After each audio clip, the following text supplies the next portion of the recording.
Hello, everybody, and welcome back to the podcast formerly known as Matt Brown's Piggy Banks weekly recap. Obviously, with Matt Brown coming in dead last this last year, we're going to look for a new name for the podcast. So throw your suggestions down in the comments or the group me.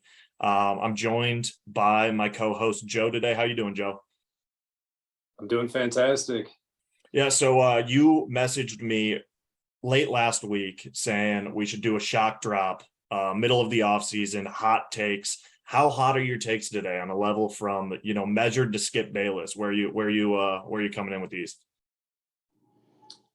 I get up into with some of these I get up into the Skip Bayless range, but other ones are more are a little more well thought out.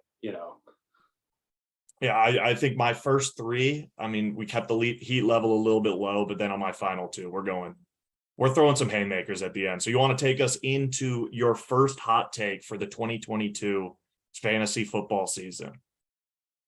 Yeah, my first hot take. I'll set it off. Start off with something. This one's about just above room temp. We're just warming up. It's kind of like Christmas in Florida. I just want to say right now, I think that Jamar Chase is great, but I think that T. Higgins can be just as good, if not better. We've got, if you look back at last year's stats, you look at target per game, very predictive statistic. T. Higgins averaged 7.8 targets per game, while Chase actually only averaged 7.5. Plus, Higgins had injuries he was playing through. He had this, that, and the other thing. And Chase kind of had some blow-up games mixed in there. I know we're supposed to love Jamar Chase, and he's a GOAT already, but I'm just going to say, I wouldn't be surprised if T. Higgins was the guy out of those two that came out on top. Yeah, I think that's definitely something that I agreed with. That was the first hot take you threw out there in the discussion, and it was something that I kind of agreed with on the spot. I think we're seeing T. Higgins being undervalued coming into this year, and Jamar Chase a little bit overvalued. He's kind of consistently ranked as the number 2 pick in dynasty leagues. But with another year of defenses keying in on him, I think you can see him having a step back year over year. A massively talented guy, but with the defenses keying less on T. Higgins, I think that's a good call out. My first hot take is that Justin Fields will cement himself as Jalen Hurts 2.0 in this fantasy football season. I'm looking forward. You're going to see the exact same production out of Jalen Hurts and Justin Fields. Both will be around that 10-ish range in terms of fantasy production, but bottom half in terms of what you actually want on the football field in terms of winning. Fields averaged 56 rushing yards in the last 4 games of the season, which was a massive jump from his 35.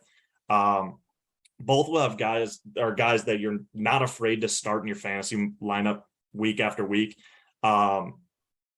But just not the guys you want actually being the lead quarterback on your actual favorite NFL team. The risk with both QBs is their fantasy production does not lead into real world success, and they're out after a couple of years. So when you're drafting that dynasty league, I could see either of them being backups 3 years from now. But I'm more comfortable with Fields right now because he's a year younger and he's a first round pick. So he's got that, 5th year option kind of locked up in the bag for him. So we'll see 4 more years of starting out of him.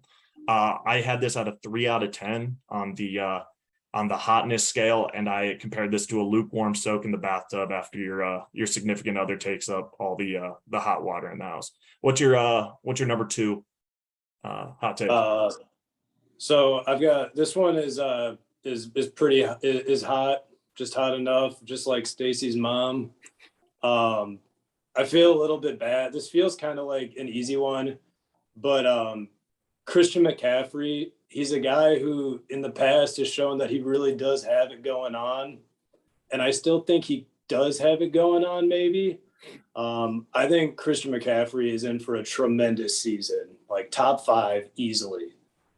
And because he's 26 years old, you look at his injury list, it's long. He's got all these soft tissue things, but I don't think he had, don't quote me, I didn't actually check, but I don't think he really has like an Achilles injury or anything like that, like really would, tear him down like that.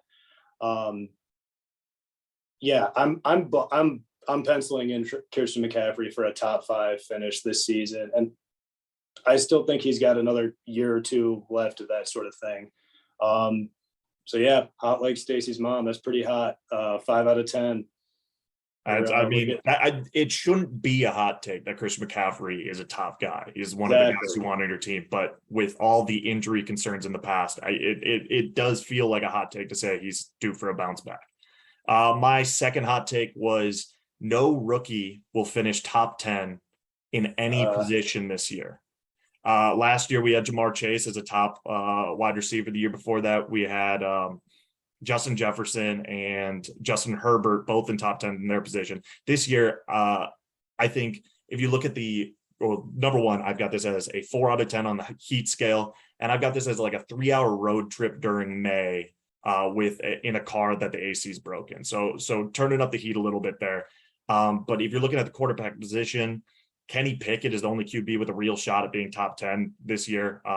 But I don't even see him beating out Mitch. I love to kiss titties, Trubisky, this year for that starting job for week 1. Malik Willis isn't starting week 1, and Desmond Ridder is playing for an awful Falcons team. I don't see any of the quarterbacks even coming close to the top 10. Number 1 running back this year is Breece Hall, and betting on a Jets running back to be top 10 in fantasy is like betting that the sun's going to rise in the West tomorrow. It's just not happening. The best opportunity would be at a wide receiver, but then each one kind of has its lumps.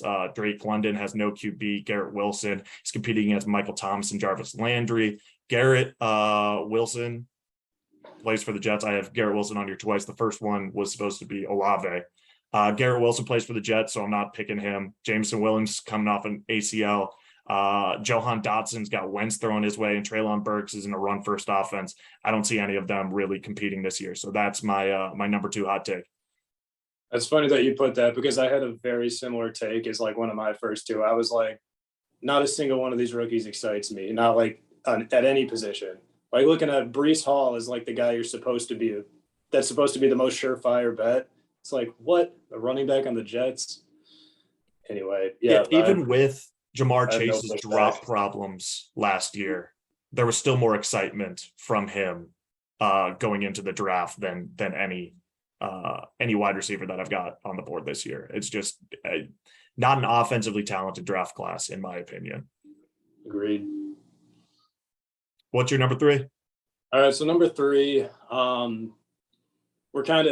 this one I think is kind of like an easy bake oven. It's obviously very hot on the inside, but in a very safe and measured way. I think Cole Kmet is going to emerge as the top tight end in the NFC. This is a guy who's coming off a season with 93 targets. That's pretty good. That's about as good as it gets, like in terms of tight ends that aren't Travis Kelce or who else. What's his name? Mark Andrews. 8th most targets. So yeah, he had the 8th most of any tight end already. He had 0 touchdowns. Obviously a place where you can get some points back. He's got no Jimmy Graham, who took 3 TDs away from him. And if you add those 3 TDs back in, he scores like basically just as many points as TJ Hawkinson, who's a guy you're supposed to feel pretty good about. And who's already kind of like, I mean, I think he could be better than George Kittle. I think TJ Hawkinson, I think he's going to be right there because he's got no competition. And he's got Justin Fields taking a step forward potentially. I still think the Bears are going to be bad. Like there's going to be some garbage time too. Tons of throwing. I think Cole Kmet is a pretty good bet. With Cole, break out a little bit. And with Cole Kmet, I mean, you're talking about a guy who had the highest, draft capital spent on him before Kyle Pitts. Kyle Pitts would be that other NFC tight end that could compete.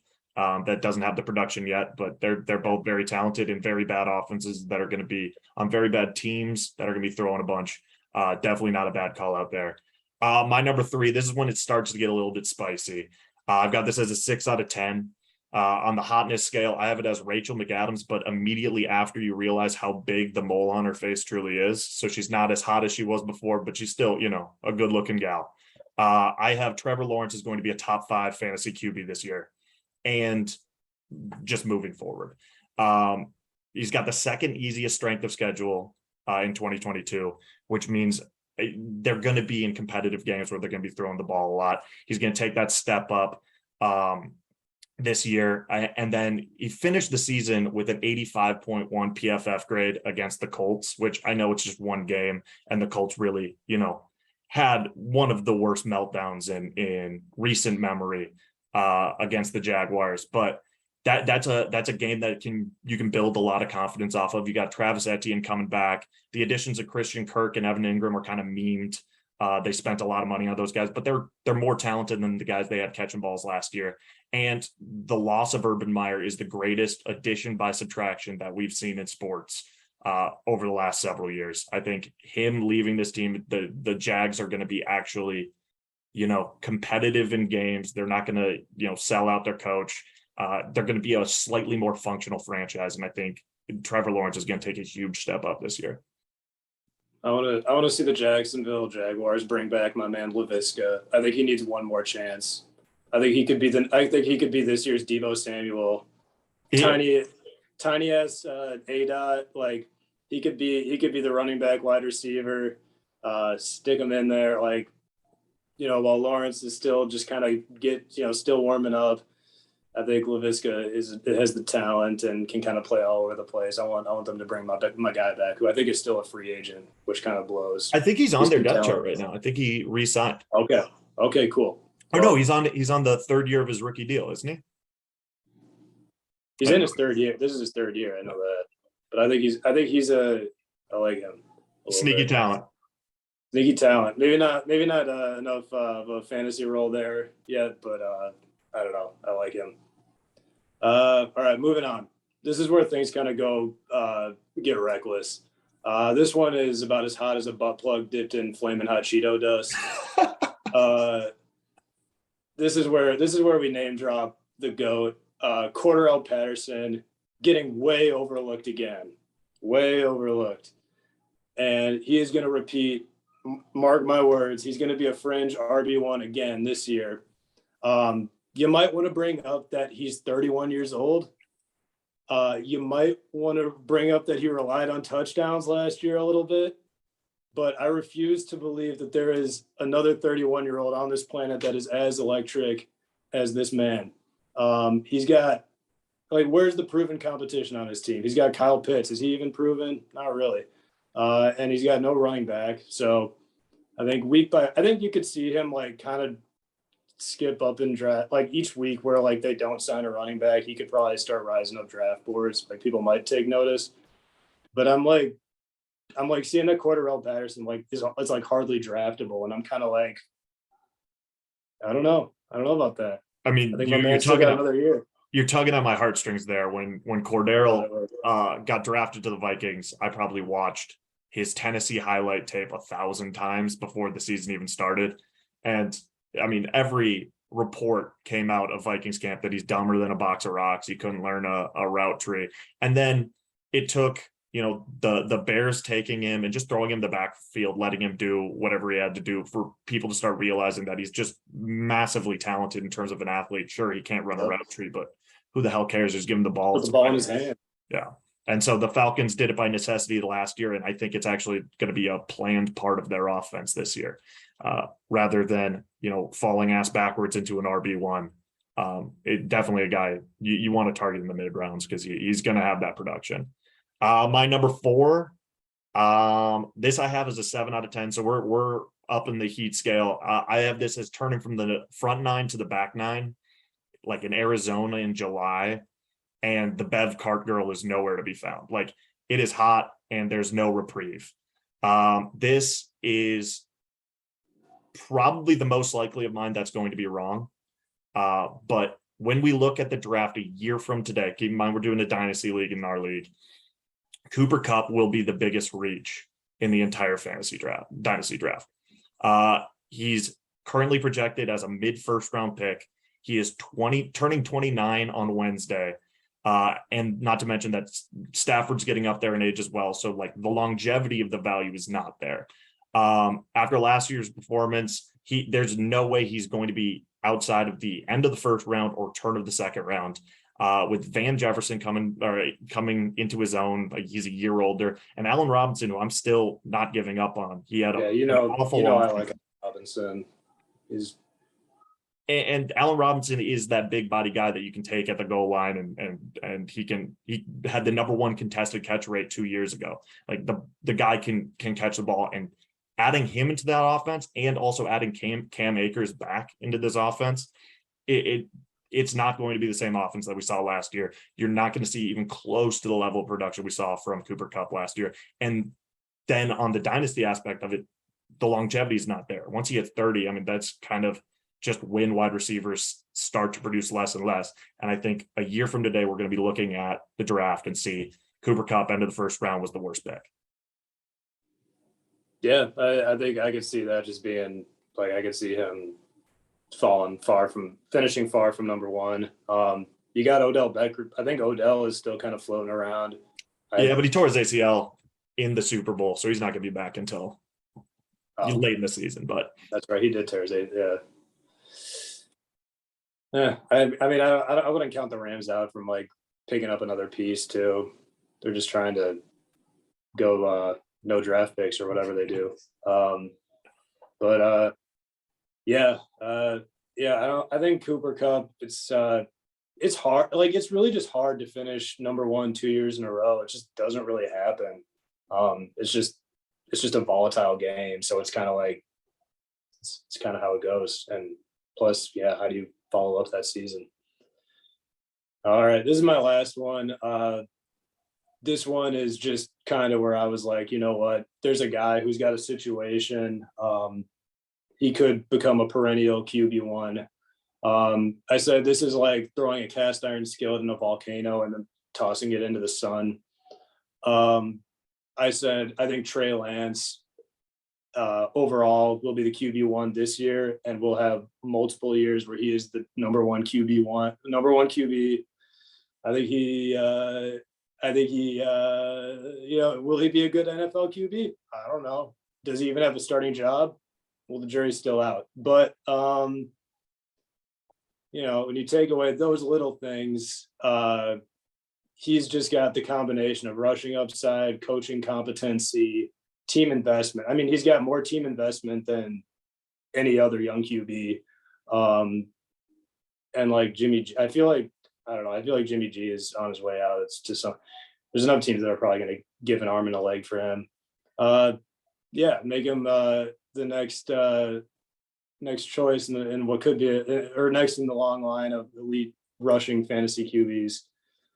Yeah, I don't necessarily agree with this take, but you're right in pointing out that he has the most competent coaching staff around him. He's in the least, dire position of any of the young quarterbacks. Like, even Joe Burrow made the Super Bowl last year, but I would say that the Bengals roster is worse than the 49ers. The 49ers have made several deep playoff runs with Jimmy G, and Jimmy G's just a guy at this point. He's never going to win you a game. He's probably not going to lose you any game. So if Trey can, hit the ground running, and obviously you got to cheer on your Minnesota boys, and Ev, I'm sure, is super excited about your take being NDSU alum. I mean, you think about the setup, you're like, wow, this guy could be the next Lamar Jackson. I don't know. Like, it's a pretty good setup. It's a pretty good setup. Like, I don't think Justin Fields quite has the same setup. Oh no, for sure not. That's why we've already talked about Justin Fields way back in the mild takes. Yeah. These are the real takes now. I'm glad you came with the heat, because my number 5 hot take is it's Satan's nutsack on a humid day in hell. It is a 10 out of 10 hot take. Sammy Watkins will be a top 10 wide receiver this year in fantasy. He has only had one 1,000-yard receiving season ever, and that was back in 2015. He's played with Mahomes before and still not, been a wide receiver one in that offense.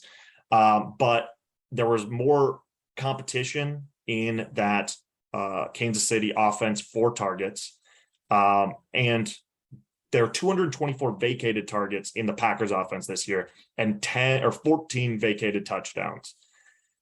his only competition is a second round wide receiver out of North Dakota State, a fourth rounder out of Nevada, and a seventh rounder, which I didn't even look up where the seventh rounder was from. Those guys aren't going to be it. Devontae left, MVS left. Those guys came from small programs, did not play the level of competition that there is in the NFL, and it's going to take them some weeks to get used to NFL game speed. So during those weeks, I feel like the only guy who is going to get targets in that offense is Sammy Watkins, and I think it's going to be a 1-year wonder. So in a dynasty league, even if he is a top 10 quarterback or wide receiver, he's not necessarily got that value to draft early on because he's 28 years old. He's only had one 1,000-yard season, but I think he's going to be a guy in redraft leagues that really is a league winner. I can't see a season where Rodgers doesn't throw for 4,000, 5,000 yards, 40 something touchdowns and 3 interceptions again. Like he's just proven time and time again he can do it with any wide receivers. Even with Devontae Adams out several times over the last couple of years, Aaron Rodgers still won 2 MVPs. He's going to need to throw to someone. I think Sammy Watkins just fills that void perfectly to be an incredible value in redraft leagues this year. Yeah, I can see that playing out. I think my hesitation is I think like early on it's going to be very hard to. I think Rodgers is going to be playing his field, but I think he will have a favorite receiver before the year's done, and Sammy Watkins is probably the most likely out of what he's got in his used bag of whatever he's got. I don't know if there's anyone still. I mean, the Packers very likely. Is there anyone else they could sign? Seems like OBJ's still out there. He's got a torn ACL. I mean, they do have Alan Lazard coming back, but when has Alan Lazard ever scared you? Yeah, he has a couple of games a year where he kind of scores a touchdown and has like 50 yards, and it's like, oh. But let's look at the free agents still around for wide receiver. Available update. The top guy on this list is Julio Jones, which there's I would say a huge possibility that Julio Jones comes and signs with the Packers, but you're getting 33-year-old Julio Jones. It's not. That'd be crazy. That'd be fucking insane. If you can have him for 4 games. Yeah, if he can somehow like stay on the field, that'll be him with Rodgers is just so fucking.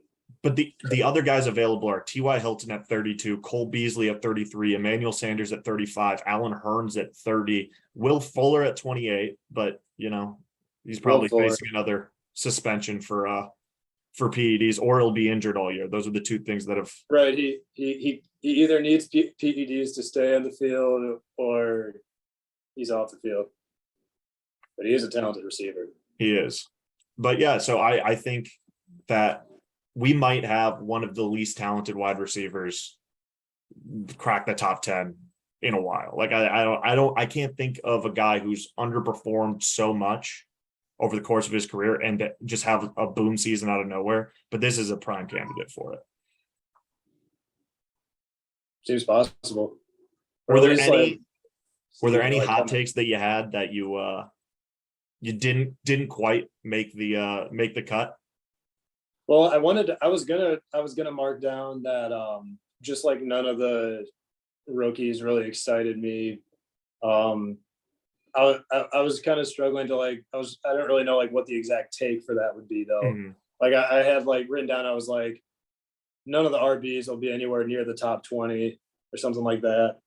It's kind of this year, but also like if these sorts of guys don't crack the top 20 this year, they're probably never going to do it, honestly. But I don't know. I wanted to throw a tight end take in there, so I had the Komet thing. I know we've got Kyle Pitts out also in the NFC, but it wouldn't be a hot take to say that Kyle Pitts is the best tight end in the NFC. He's probably going to be like top. He's probably going to be picked in our league like top 10. Yeah. especially in the dynasty format. Yeah, Yeah, he's going he's to a be dynasty player. He's actually elite. Like he's a first. Yeah, turn of the first round for sure. Kind of guy you need to take by then. I don't necessarily think I would. Have you thought a lot about with the switch to dynasty this year, who your top 5 would be going into the draft, or you want to keep that mum for now? yeah, I've thought about it. I struggle with it a little bit because I've kind of talked myself into like like Jamar Chase is supposed to be the first receiver off the board, it seems, right at this point. And I've kind of like now I've kind of talked myself out of that. But I also think wide receivers are kind of valuable in dynasty because you're just going to get more games. You can expect them to stay a little healthier a little bit longer than running backs. Um, I I'll say like right now, like I feel like I like a lot of just kind of the like I had the CMC take, but I like the guy I feel like the proven guys, I don't know, the Dalvin Cooks, the Alvin Kamaras, like they're gonna go at somewhat of a the Saquon Barkley. Saquon Barkley is deep and he seems to have fallen, and I'm kind of like he's he could he's gonna have the volume. Like the Giants like really want to make him something out of him. So guys like that, I think are kind of intriguing. Yeah. But it's hard. It's kind of it really changes the way you draft. There's not really you can't really just go down a line now. It's kind of which makes it much more fun. I think like we're gonna have some wild looking teams. Yeah. I think after you get Jonathan Taylor as the one in dynasty formats, it's all up in the air. You could go Jamar Chase, you could go Justin Jefferson, you could go Najee Harris just based on the volume that he gets. Yeah, Najee Harris seems like a good winner there. Yeah. I would probably take him with the second pick, given the opportunity, just because he's 24. And I kind of I mean, this is kind of a hot take that I left out, but I kind of think I kind of look at Jonathan Taylor in a similar lens, the way you were talking about Cooper Kupp. I didn't think it was the most impressive RB1 season anybody's ever thrown out that he just had. But yeah, like what are you gonna do? You kind of have to, you just have to take him number one. He's got the young age. He's coming off an RB1 season. He's got the greatest offensive line in front of him, a young offensive line too. Like he's 23 and his offensive line's best in the league, and they're all locked up for years. Like there's no better value than having a possibility at RB1 for the next 4 years on your roster. So I think he's a no-brainer at 1, but then you figure out everything else. Like, do you really want Najee Harris and whatever becomes of that Steelers offense to be your number 2 pick or your number 3 pick for? You're locked in. I mean, yeah, you're locked in with Najee Harris for a long time. And I know he had like all sorts of targets, but I do remember he had one game where he had like 20 targets. I don't know if I'm making that up, but I think like he had one game where he had like a shit ton of targets. And he was getting like, 4 or 5 every other game, which is really good. Yeah. But I don't know. Yeah. Here's a guy that I saw in the top 6 on one ranking, Swift of the Lions. Do you see that as a good value, or am I losing my mind and thinking that Swift at number 6 overall in a fantasy or a dynasty league is insane? Seems a bit insane. I mean, I know you can't predict injuries, but he seems to kind of have like soft tissue issues. Also, like the Lions, it's weird. It's a weird thing to say, but it seems like there's a kind of a crowding effect now. They've added Jameson Williams. They've got Amon-Ra St. Brown. There's a lot of targets to go around. And I know I think DeAndre Swift's upside is the fact that he's good at catching the ball. So I could see him kind of falling into more of just a running back role. And that would suck if you pick him at 8 overall or whatever, and that becomes his role for his entire Lions tenure. And I had Swift on my team all of last year, and it seems like all of his points were scored in garbage time on like a swing pass for like a random touchdown, which if you're adding more, receiving weapons into that offense, those random swing pass garbage time touchdowns are going to disappear. And then he turns into just a guy, an undersized running back who's going to be running between the tackles. I don't see it. So when you look at a guy who's what do you see as a dynasty asset? Like when you look at like a Derrick Henry, a guy who when you look at you, oh, go on. I don't want to spoil my draft strategy too much, but I am planning on being a bottom team this year. I'm planning on drafting exclusively for the future, and Derrick Henry is not even on my board. Of course, he's going to have a hell of a year, but I'm going to let everyone else compete this year so that I'm set up for the future. Because I think a lot of people are going to fall into that middle of the third. Oh, Derrick Henry's still there. Let's waste the third on him rather than some guy who's going to provide value for years to come. I see. So talk down the rookies a little bit on the podcast. Absolutely. Let everyone's like, oh yeah, we don't need to be drafting Brees Hall. None of those guys are going to be top 10 this year, so ignore them completely. Yeah, just let them fall a couple of rounds. Take Derrick Henry, Leonard Fournette, those sorts of guys. James Conner, can't lose with James Conner. No red flags. Never been. Never had a red flag. Never had a red flag. Red flag free. You mentioned who'd you just mention? Shoot. Oh, whatever you just brought up made me think of Deebo Samuel and his contract dispute. Mm-hmm. Does something like that turn you off completely to drafting a Deebo, no matter how talented he is, with rumors coming out that he doesn't want to run the ball at all? Well, if I were him, I wouldn't want to run the ball. I mean, his body is pretty frail. He's got a very long injury list.